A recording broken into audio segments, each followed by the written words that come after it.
Stay up to date. The episodes dropping on Mondays. It's the Matt, watch that. It's the Matt, watch that. It's the Matt, watch that podcast.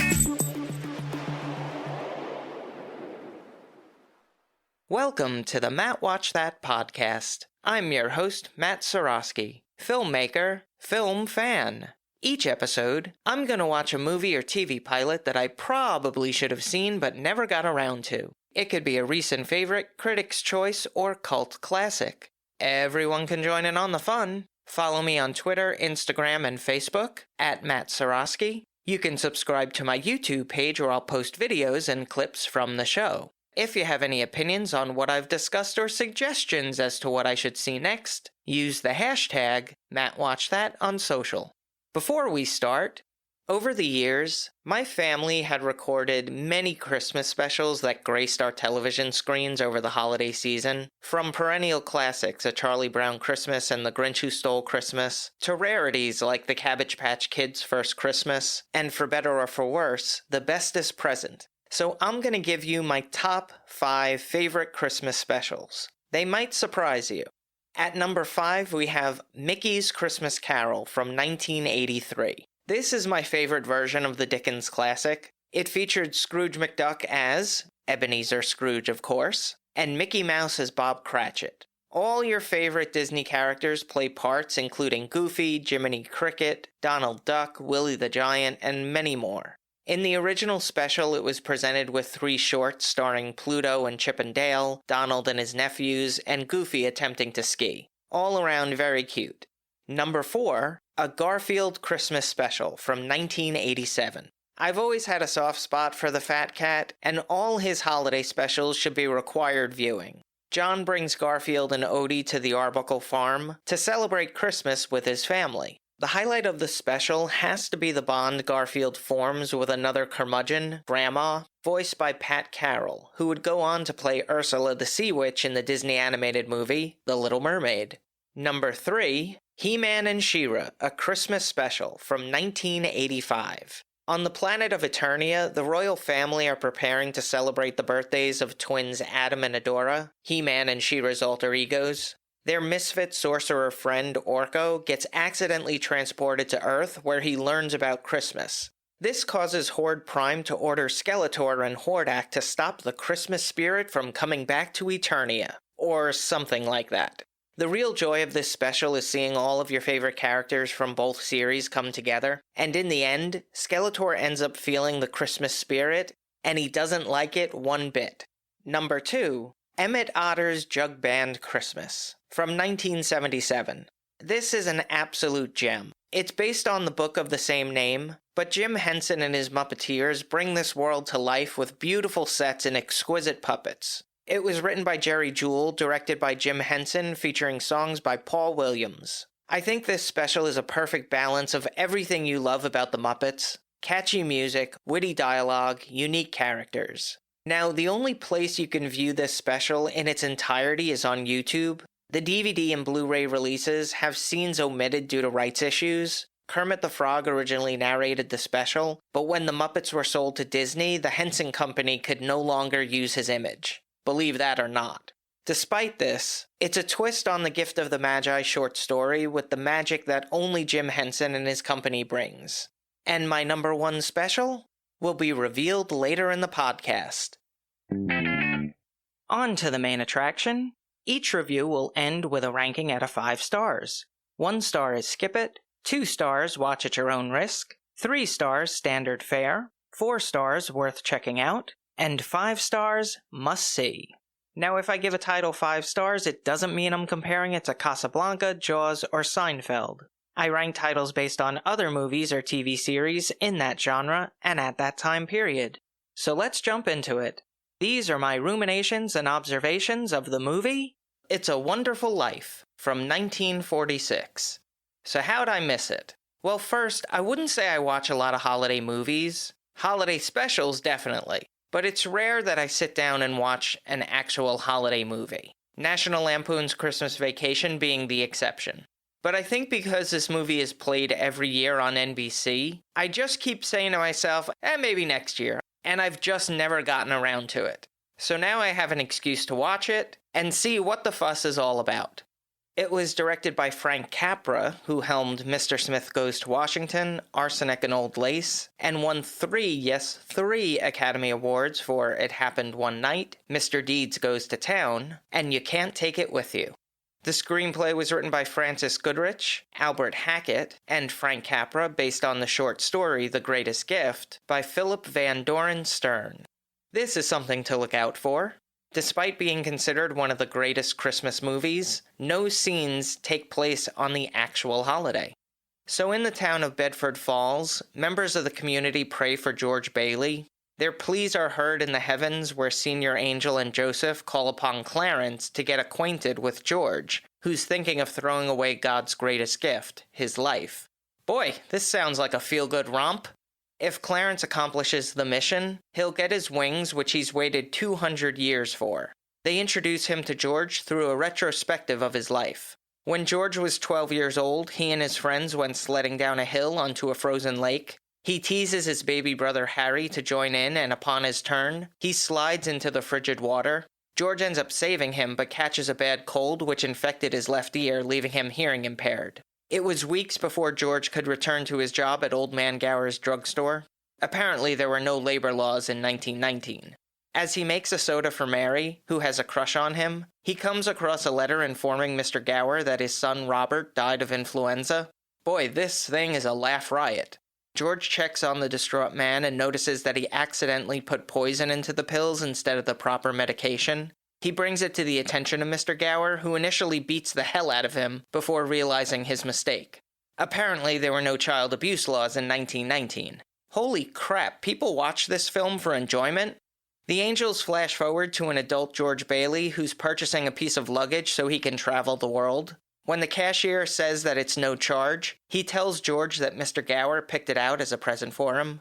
George Bailey is portrayed by James Stewart, who starred in Mr. Smith Goes to Washington, Harvey, Vertigo, and won an Academy Award for Best Actor in a leading role for The Philadelphia Story. At dinner, his father asked George if he would consider coming back to the Bailey Building and Loan, but he's not interested. He has bigger ambitions and doesn't want to be serving Henry F. Potter, the richest and meanest man in the county. Mr. Potter is performed by Lionel Barrymore from the acclaimed Barrymore family, which includes Ethel, John, and Drew. He won an Academy Award for Best Actor in a leading role for A Free Soul. George attends Harry's graduation party at the school and he bumps into Marty, brother of Mary, whom he asks if he wants to dance with his kid sister. Mary dumps her date, who is played by Carl Switzer, Alfalfa from The Little Rascals. Mary Hatch is played by Donna Reed, best known for The Donna Reed Show, which aired from 1958 to 1966, and won a Best Actress in a Supporting Role Oscar for From Here to Eternity. They walk through the town and rekindle their friendship. They throw rocks at an abandoned building and make a wish. George talks about traveling the world while Mary refrains from divulging her wish. As things are starting to look up, George's father has a stroke and passes away. Henry F. Potter wants to dissolve Bailey Building and Loan because of their idealistic approach to giving out money. When the board votes Potter down, it's on the condition of appointing George as executive secretary. Otherwise, they'll dissolve the company. He begrudgingly accepts the position. This decision sets off a series of events, some good, some bad, but they lead George to attempt suicide. Clarence saves him from the act and shows him how things would have turned out if he'd never been born. Clarence is acted by Henry Travers of The Invisible Man, Shadow of a Doubt, and High Sierra fame. He was nominated for a Best Actor in a Supporting Role Oscar for Ms. Minerva. Here's a quote without context. "You'll see a lot of strange things from now on." It's a Wonderful Life is an interesting movie. It's beautifully acted. Jimmy Stewart is so phenomenal. He plays that aw shucks ordinary guy really well. Donna Reed is fantastic. It's really worth it just to watch their performances. They did have some neat little ideas in there. When the heavens were talking, they had shining, twinkling lights to represent each of the angels. It's a clever little touch that I liked. Now, the one thing that's great about older movies is that it's shot in black and white. Everything looks prettier in black and white. That's not to say that this movie doesn't have any flaws. It's really a bit of a downer, man.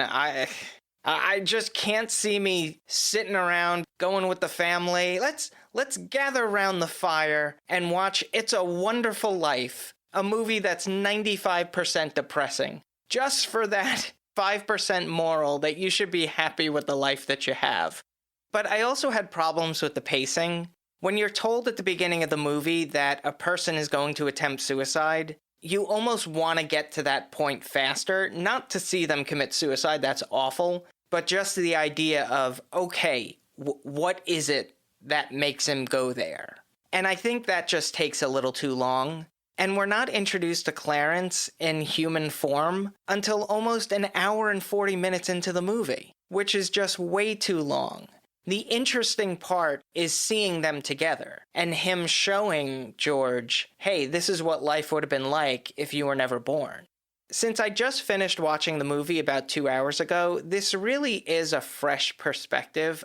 I'm very unsure about it. I mean, I really did like it, but I just can't get past the fact that people want to watch this every year around the holiday season.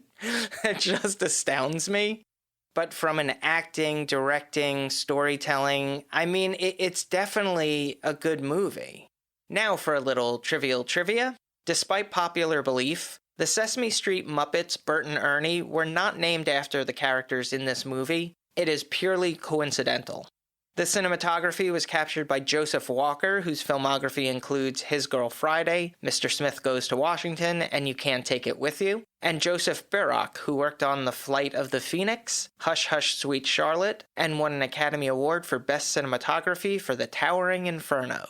It was edited by William Hornbeck, who worked on Shane, Giant, The Barefoot Contessa, and won an Academy Award for Best Film Editing for A Place in the Sun. The score was composed by Dmitri Tiomkin, who won 4 Academy Awards for Best Music Scoring of a Dramatic or Comedy Picture for The Old Man and the Sea, The High and the Mighty, High Noon, and Best Music Original Song, Do Not Forsake Me, Oh My Darlin', from High Noon. The runtime is 2 hours and 10 minutes. It had a budget of $3.1 million and grossed $3.8 million at the box office. Ultimately, the movie comes down to Discouraged, Chain Gang, Hot Dog, Genuine English Cowhide, Pool Party, Hydrangea Bushes, Bingo, Common Ordinary Yokel, I Burped, and Angel Second Class. I give it 3.5 out of 5 stars. But if you've seen It's a Wonderful Life and have opinions on the movie, let me know what you think using the hashtag MattWatchThat. Moving right along, each episode, I'm going to post clips that I think people should watch. It could be movie trailers, music videos, interviews, or something completely random. Search for my YouTube page and there will be a playlist called Matt Watch That Playback. It's almost time to reveal my favorite Christmas special. But first, a couple of honorable mentions. How the Grinch Stole Christmas from 1966, a perennial classic from Dr. Seuss and Chuck Jones, narrated by Boris Karloff, with songs sung by Tony the Tiger. Thurl Ravenscroft. A Charlie Brown Christmas from 1965, absolute timeless. The Snowman from 1982, Walking in the Air is magical. And you didn't think being a British fan I couldn't include it. Rudolph the Red-Nosed Reindeer from 1964, Sometimes What Makes Us Different is Our Best Attribute. The Christmas Toy from 1986, another special produced by the Jim Henson Company. Basically, Toy Story at Christmas. It's about time to reveal my favorite Christmas special. At number 1, A Muppet Family Christmas from 1987. Written by Jerry Jewell, directed by Peter Harris.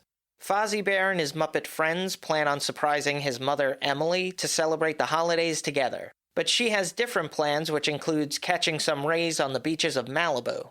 She's rented Grizzly Farm out to Doc and his dog Sprocket, who want to have a nice, quiet Christmas in the country.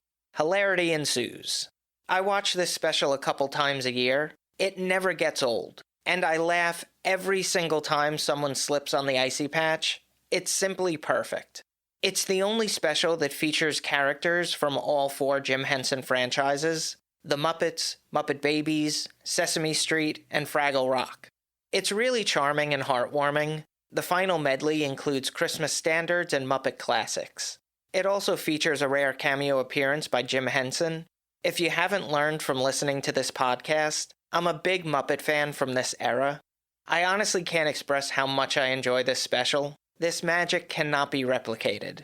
While it's available on DVD and Blu-ray, due to some music license issues, not all the songs and scenes are present.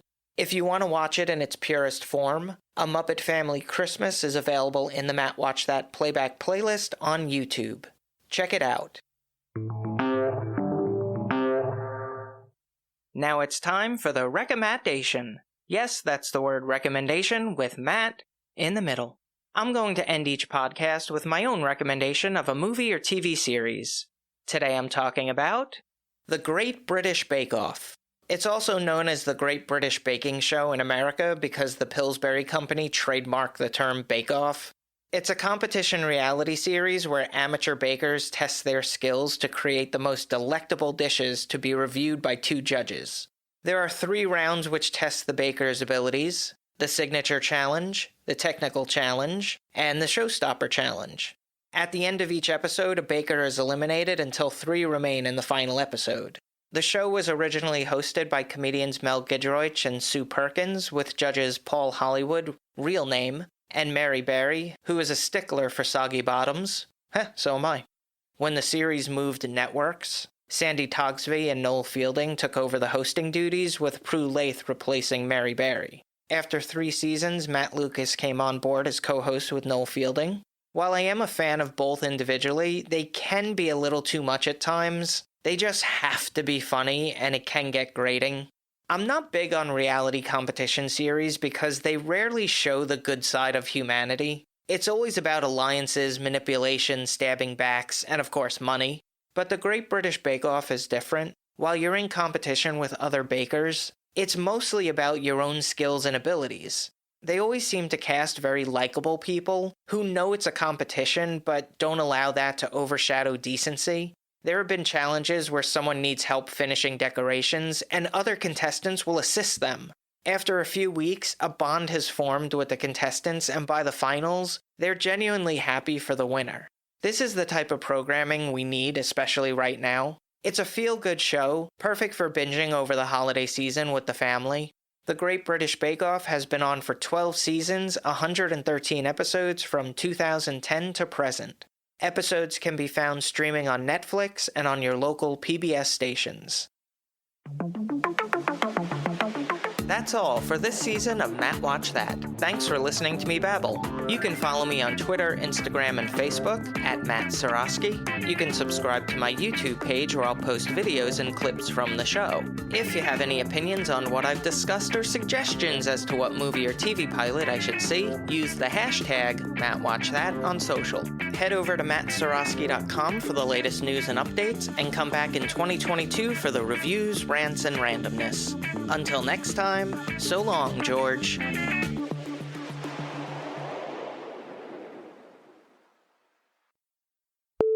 This causes Horde Prime to order Skeletor and Hordak to stop the Christmas spirit from coming back to Eternitia.